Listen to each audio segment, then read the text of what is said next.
बिस्मिल्लाहिर्रहमानिर्रहीम अस्सलाम वालेकुम। जिस वर्ष आज आपके लिए लेकर नाइन्थ टेंथ के लिए इंग्लिश ग्रामर जो एमसीक्यूज के दौरान आते होते हैं, क्वेश्चन नंबर जो 1 होता है वो 5 मार्क्स का होता है। उसकी इंग्लिश ग्रामर किस तरह पूछी जाती है और हमने किस तरह उसको याद रखना है, आज वो हम इस वीडियो में लेकर आए हैं। जो फर्स्ट 5 मार्क्स हैं 19 एमसीक्यूज के दौरान, फर्स्ट जो ग्रामर होती है 5 मार्क्स की टेंसेस के हिसाब से, आज वो आपको समझाने लगे हैं। तो स्टूडेंट्स यही आपने अच्छे से रीड आउट करनी है, पेपर्स के अंदर यही आएंगे, इससे अलावा नहीं आएगा। ठीक है, तो फ्रेंड्स देखते हैं ग्रामर 9 10th क्लास। 9th के लिए भी यही है, 10th के लिए भी यही है, और तमाम पंजाब बोर्ड्स के जितने भी हमारे पास बोर्ड्स हैं पंजाब के, वो तमाम के लिए 9th और 10th के लिए यही ग्रामर जो है वो आने वाली है और यही आती रहती है। तो friends note question number 1, 5 marks जो हमारे पास एमसीक्यूज होते हैं, 5 मार्क्स के एमसीक्यूज जो फर्स्ट नंबर पे होते हैं, बहुत जरूरी है। देखिए एक बात और जहन में याद कर लें कि जो 9th क्लास के 5 मार्क्स होते हैं और जो 10th क्लास के 5 मार्क्स होते हैं और जो 11th क्लास के 5 मार्क्स होते हैं, कौन सी 9th 10th 11th, 5 मार्क्स के यही ग्रामर पूछी जाती है। आप जहन में रख लें, 9th हो चाहे 10th हो चाहे 11th हो, उसके लिए यही ग्रामर है। तो अच्छे से रीड आउट कर लें ये ग्रामर। तो फ्रेंड्स नोट, अगर कोई भी फिक्रा हो जिसके लास्ट पे, अगर किसी फिक्रे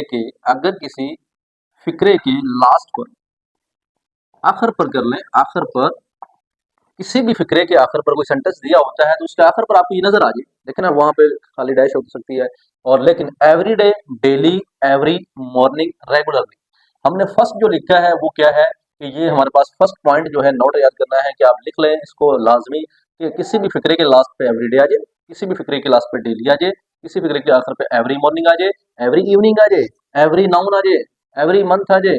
तो इसका मतलब क्या है, हमने एवरी के हिसाब से फर्स्ट फॉर्म ही लगानी है। ये टेंस कौन सा बनता है, यानी फर्स्ट फॉर्म, पहला टेंस फर्स्ट फॉर्म के हिसाब से लगाना। जैसे मैं रोजाना स्कूल जाता हूँ, ठीक है, मैं बाकायदगी से अपना काम करता हूँ, मैं हर रोज सुबह को नहाता हूँ, मैं हर रोज अपना सबक याद करता हूँ, ठीक है ना। तो पता चलता है कि लास्ट पे ता है, ती है, आप पहचान तो पढ़ते होंगे, तो वो क्या होता है, प्रेजेंट डेफिनेट टेंस होता है। और उसी हिसाब से जब भी आ जाए कि आप कोई भी लिख दिया, आई गो टू स्कूल, ठीक है, आप गो टू स्कूल लिखते हैं, डेली लिख लें, रेगुलरली लिख लें कि मैं बाकायदगी से स्कूल जो है रेगुलरली, यानी मैं बाकायदगी से स्कूल जाता हूँ।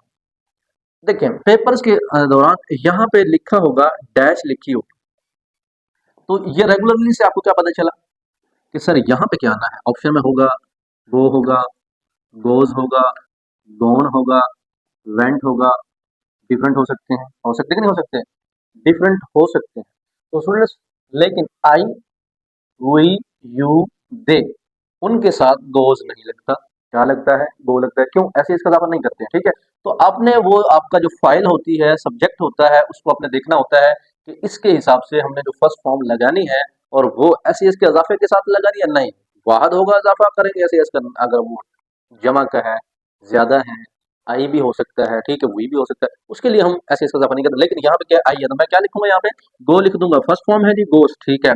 अगर यहाँ पे ही होता है तो हम क्या लिखेंगे, गोज लिखेंगे। अगर यहाँ पे शी होता है हम क्या लिखेंगे, गोज लिखेंगे। लेकिन सेकंड थर्ड फॉर्म नहीं आ सकती। रेगुलरली, मॉर्निंग है, एवरी एवरी समथिंग, डेली है, एवरी डे है, ये आप जहन में रख लें। नोट नंबर 1 क्या होगा जी, हमेशा फर्स्ट फॉर्म ही लगेगी, गो ही लगेगा। लेकिन इस सब्जेक्ट को देखकर गो का गोस भी बन सकता है, ये हमने टेंस के अंदर पढ़ा हुआ है। तो पहला हमने रीड डाउन कर लिया। इस यहाँ आप बहुत सारी एग्जांपल बना सकते हैं, जैसे मैंने आपको बताया है कि मैं रोजाना स्कूल जाता हूँ, मैं रोजाना खाना खाता हूँ, मैं रोजाना सुबह को नहाता हूँ। ये सारी चीजें क्या है, ये हमेशा पर टेंस ही बताती है, रोजाना, regularly, everyday, something something something. तो आप इसको रीड डाउन करें। अब हम, ये तो हमारे पास एक पॉइंट हो गया। नेक्स्ट पॉइंट की तरफ चलते हैं, सेकंड। देखिए अभी मैं ये फर्स्ट फॉर्म वाले ही आपको बता रहा हूँ, ताकि आपको सारे कवर हो जाए पेपर के दौरान, यही आने इससे बाहर नहीं आ सकता। अब देखें, विल, वुड, शैल, शुड, क्या याद रखना है, किसी भी फिक्रे में सब्जेक्ट के फौरन बाद, किसी भी फिक्रे में सब्जेक्ट के फौरन बाद, यानी ही विल आ जाए, ही वुड आ जाए। अब जिस तरह आई विल के साथ हमेशा शैल लगता है, आई शैल आ जाए, शुड आ जाए, मे आ जाए, माइट आ जाए, मस्ट आ जाए, कैन आ जाए, कुड आ जाए। देखिए सारे आप रीड आउट करते हैं, मे, माइट, मस्ट, कैन, कुड। अगर ये आ जाए, मे हो सकता है, ऐसा हो, मस्ट है, जरूर है, डू है, डज है, डिड है, पास्ट डेफिनेट टेंस है लेकिन डिड है, तो ये सवाल फिक्र बन जाता है। तो इसकी वजह से हम क्या करते हैं, हमेशा फर्स्ट फॉर्म ही लगाते हैं, ठीक है। किसी भी फिक्रे में आपके पास हेल्पिंग वर्ब, यानी सब्जेक्ट के फौरन बाद, फाइल के फौरन बाद ये वाले आ जाए, इनको याद करें। और पेपर के दौरान, जैसे अब ये एग्जांपल में लिखता हूँ, he should dash the poor, he should dash the poor, वो उससे गरीबों की मदद करनी चाहिए है। अब ही शुड है, क्या इसमें शुड था, जी था, देखो शुड है ना। तो मैंने क्या कहा, जब भी ये सारे आ जाए तो यहाँ पे कौन सी फॉर्म ही लगानी है जी, फर्स्ट फॉर्म लगानी है, कौन सी? First form. जैसे हमने यहाँ पे फर्स्ट फॉर्म लगाई है, लास्ट पे ये आ जाए, ये किसी फिक्रे में अंदर आ जाए, किसी फिक्रे के सब्जेक्ट के बाद आ जाए, या हेल्पिंग वर्ब के तौर पे आ जाए, तो उस दौरान स्टूडेंट्स हम क्या करते हैं? He should help the poor, help the poor. Students बात याद है, लेकिन ये शुड आ जाए, ये वुड आ जाए, विल आ जाए, मे आ जाए, माइट आ जाए, तो आपने क्या करना है? उसे गरीबों की मदद करनी चाहिए, ठीक है। अब यानी और भी फिक्र आ सकते हैं, अब शैल आ जाए, हैं, तो फिर भी हम क्या करेंगे? शुड ना आए, क्या आ जाए यहाँ पे? शैल आ जाए, तो फिर भी हम हेल्प ही लिखेंगे। मे आ जाए, फिर भी हेल्प ही लिखेंगे। मस्ट आ जाए, हमें जरूर मदद करनी चाहिए, तो फिर भी हम क्या करेंगे? पहली फॉर्म ही लगाएंगे। कोई मुश्किल, कोई दिक्कत नहीं है। क्यों नहीं है? आपने याद किए, ये याद कर लिए, पता चल गया कि सर ये अगर आ जाते हैं तो हम क्या लगाते हैं? फर्स्ट फॉर्म लगाते हैं। आपने क्या किया? लास्ट में किसी फिक्रे में ये आ जाते हैं, रोजाना का काम है, उर्दू बना के देख लें आप, फिक्रा बना के देख लें, आपको वैसे ही समझ आ जाती है कि सर हमेशा फर्स्ट फॉर्म होती है। पास्ट की बात तो होती नहीं है, रेगुलरली में रोजाना का काम होता है, ठीक है, डेली और प्रेजेंट है। इसी तरह अब हम चलते हैं थर्ड पार्ट्स की तरफ। थर्ड पार्ट्स में क्या कहता है? ऑलवेज है, समटाइम्स है, नेवर है, यूजुअली है, ऑफन है, ये भी फर्स्ट फॉर्म वाला ही है।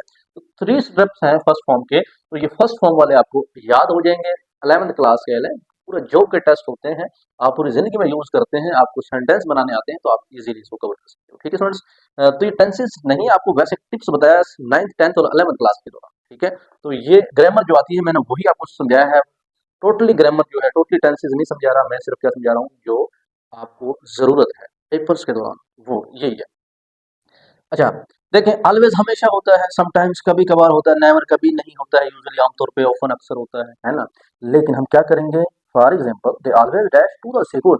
अब देखें, दे ऑलवेज, वो हमेशा स्कूल जाता है, हमेशा स्कूल जाता है, हमेशा जाता है।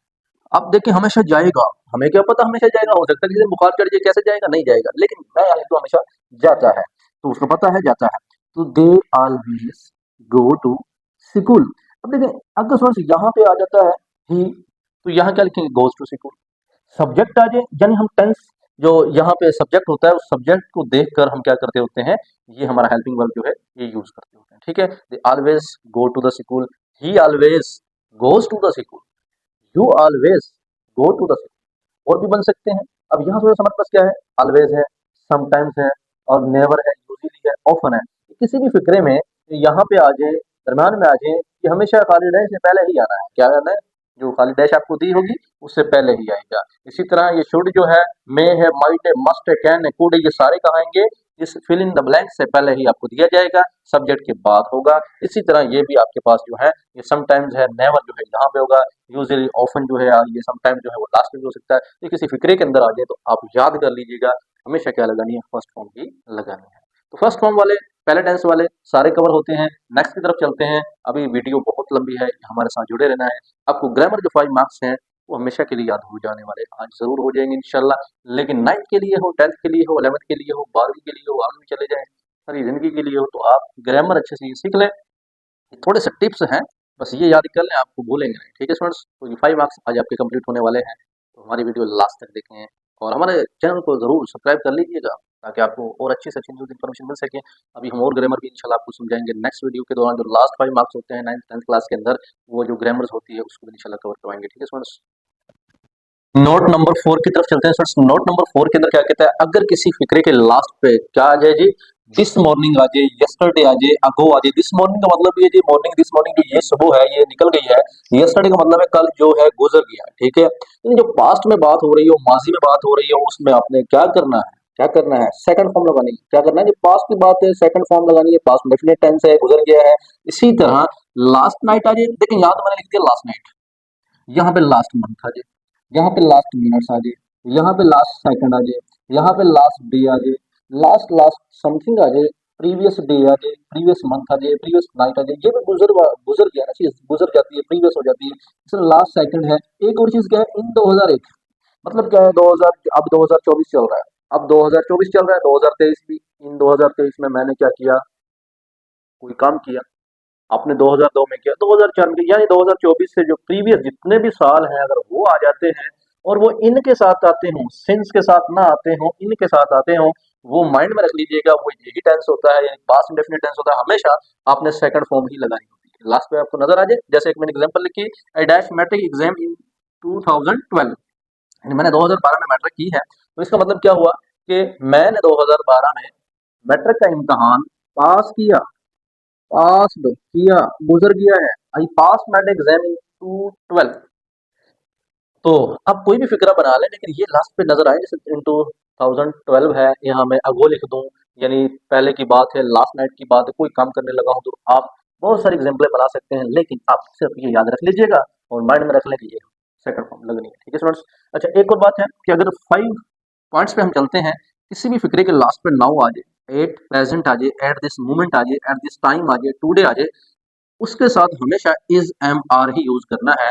यानी नाउ, जैसे नाउ आई एम स्पीकिंग, मैं अब बोल रहा हूँ, नाउ है ना, now I am working, I am something, इस तरह ही इज वर्किंग, वो काम कर रहा है, वो काम कर रहा है। इसी तरह स्टूडेंट्स अगर हम देखें तो ये सारे नाउ वाले, एट प्रेजेंट वाले, मौजूदा है, एट दिस मोमेंट वाले, ये लम्हा चल रहा है, एट दिस टाइम ये वक्त चल रहा है, टुडे आज की बात हो रही है, आज की बात हो रही है, मतलब कोई भी है, इज एम आर मतलब ये है कि प्रेजेंट इंडेफिनिट टेंस के बाद जो प्रेजेंट कंटिन्यूस टेंस आता है वही यूज करना है। अगर ये आपको नजर आ जाए फिक्रे के लास्ट पर।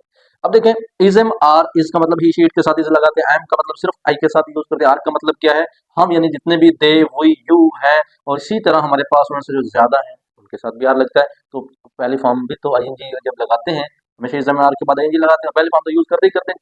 जितने भी फिक्रे होंगे, जितने भी टेंस होंगे, रहा है, रही है, रहा था, रहे थे, रहा होगा, तो समथिंग, वो आईएनजी तो हम रहा के लिए यूज करेंगे और हमेशा फर्स्ट फॉर्म ही यूज करेंगे। ठीक है स्टूडेंट्स। ये देखें, शी डैश इंग्लिश नाउ, वो अब इंग्लिश बोलती है क्या, वो क्या इंग्लिश बोलेगी, वो क्या अब इंग्लिश बोल रही है, वो अब इंग्लिश अब फिलहाल अब बोल रही है। ठीक है, तो शी, यहाँ क्या आएगा, स्पीक आएगा, नहीं जी, इज स्पीकिंग आएगा।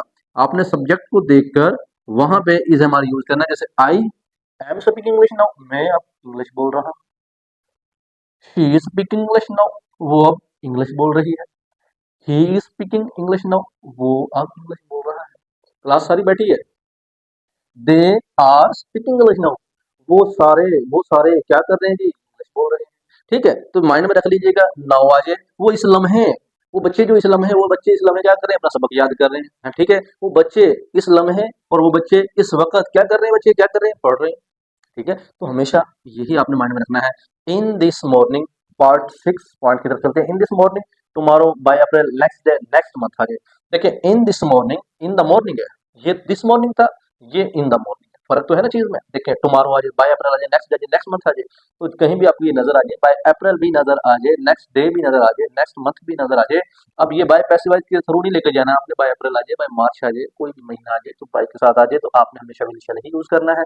ठीक है, अब देखें, ये लास्ट पे अगर आते हैं, यहाँ पे एक चीज और है कि टुमारो का मतलब क्या है, कल, आने वाला कल है, विल शैल आएगा, होगा अभी फ्यूचर है, बाय अप्रैल है, अप्रैल अभी आना है, नेक्स्ट डे जो है अगले दिन है, नेक्स्ट मंथ है, नेक्स्ट मिनट्स है, नेक्स्ट सेकंड है, नेक्स्ट डे है, नेक्स्ट कुछ भी है, नेक्स्ट मंथ हो सकता है, नेक्स्ट ईयर हो सकता है, जो भी आना है, जिसमें 2025 में क्या होना है, 2025 तो भी आना है, तो वो नेक्स्ट हो जाएगा, हमेशा विल शैल लगाएंगे। और वो आपको तो पता है कि अगर हम आई और वी सब्जेक्ट यूज करते हैं, हमेशा क्या लगता है जी उसके साथ, शैल। बाकी सबके साथ हम क्या लगाते हैं, जितने भी होंगे बाकी सबके साथ हमेशा विल ही लगाते हैं, और विल और शेल के बाद हमेशा फर्स्ट फॉर्म ही लगाते हैं। ठीक है, अब जैसे जैसे यहाँ है कि I dash go to school है, और नेक्स्ट मंथ आ जाए, मैं अगले महीने स्कूल जाऊंगा, मैं अगले महीने स्कूल जाऊंगा, तो मैं क्या लिखूंगा, मैं लिखूंगा जी आई डैश टू स्कूल, मैं यहाँ नेक्स्ट डे लिख लूँ, चलो मैं नेक्स्ट डे लिख लूँ, अगले दिन जाऊंगा, तो यहाँ आई के साथ क्या लगेगा, शेल,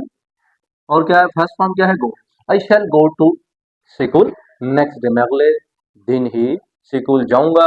गा गी गे भी अगर फिक्रे में आ जाए तो आपको पता है फ्यूचर है, लेकिन आपने बस ये चीजें ही माइंड में रखनी है।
नेक्स्ट वीडियो में मिलते हैं, हमें दुआओं में याद रखिएगा। अल्लाह हाफिज़।